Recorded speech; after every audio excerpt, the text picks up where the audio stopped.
What's up, guys? A very cold Tuesday night. Following up on the truck issue with the misfires, I was able to purchase a new fuel injector. We just bought one just to see if maybe that was the issue. I just replaced it. I took the old one out, and honestly, I don't think this might fix it. Aside from some like carbon buildup and crud, the fuel injector did look okay. So I went ahead and replaced it anyway. I figured while I'm in there, who knows? Let's just give it a shot. I hope this is gonna be the fix, but I really don't know for sure because that one looks fine.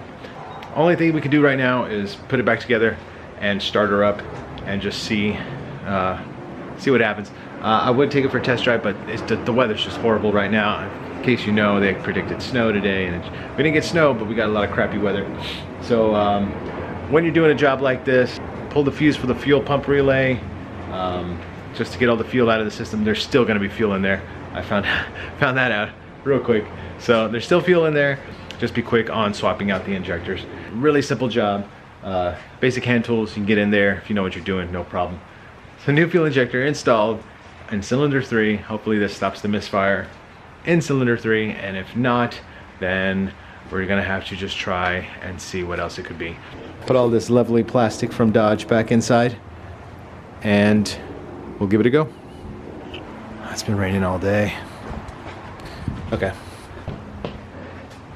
Everything's back together. Battery's back on.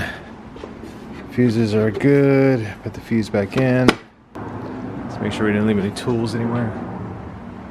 Nah.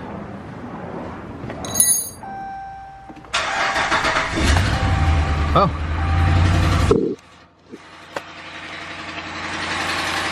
Started right up. There's some clicking, but it's going away. And I think that's normal for Hemis. At least from what I read, Hemis make that little tick when they start. It is going away. Let's see.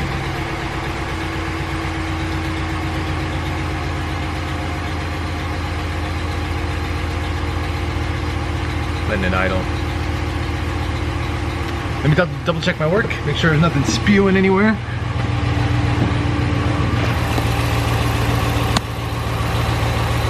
That seems to be idling.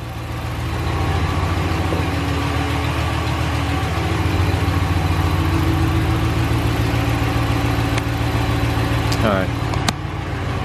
No check engine light yet. I did have the battery disconnected.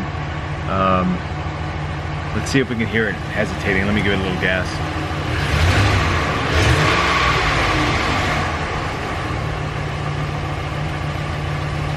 That sounds pretty good. Maybe. Maybe, I don't know. We're gonna have to drive this thing.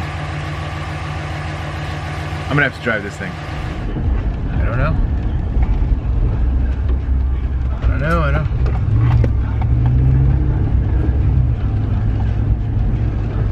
I guess we really got to get it up to speed.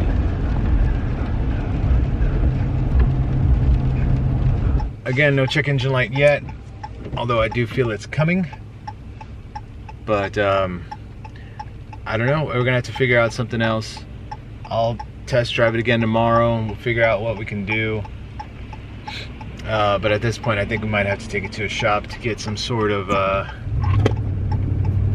estimate, quote, figure out what we need. I'm gonna double check everything again, and at this point, I'm out of options, really.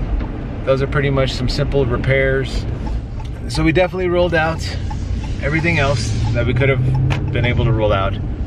At this point, I do think it is something in the engine. All right, we're all parked. Okay, so it ran fine for the most part, but we didn't really open it up and see what the highway was like. We'll have to do that some other time. The truck does idle better, but I don't know if that's just wishful thinking, but we won't know until we drive it a little bit some more and see if a check engine light comes back on or anything else that might come back on. But for the most part, I'm gonna stay positive. We'll follow up again on another video when I'll take it around and see if it breaks.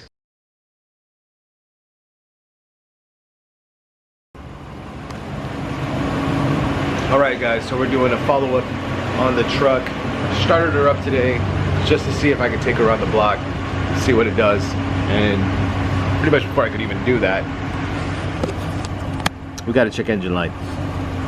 So after the fuel injector replacement, still got to check engine light. We're going to find out what exactly that is. If it is still cylinder 3 misfire, then we'll have to figure out what else is going on with this truck. So let me scan it and we'll go from there.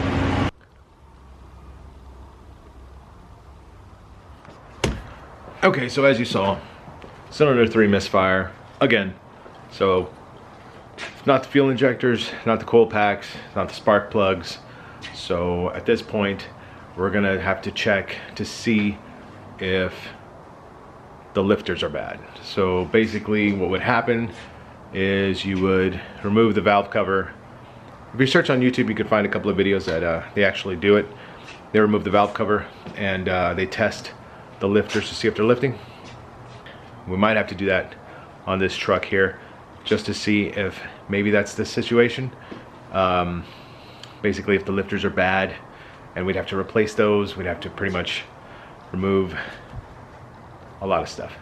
Even testing it is going to be a pain because we have to take off the intake manifold from the top in order to get enough room to remove the right or driver's side valve cover. So it's going to be kind of a pain just to test it. Even if we do the test and it confirms that we do need the lifters replaced and maybe there's some camshaft damage, that means we're probably in for a lot of money on this thing.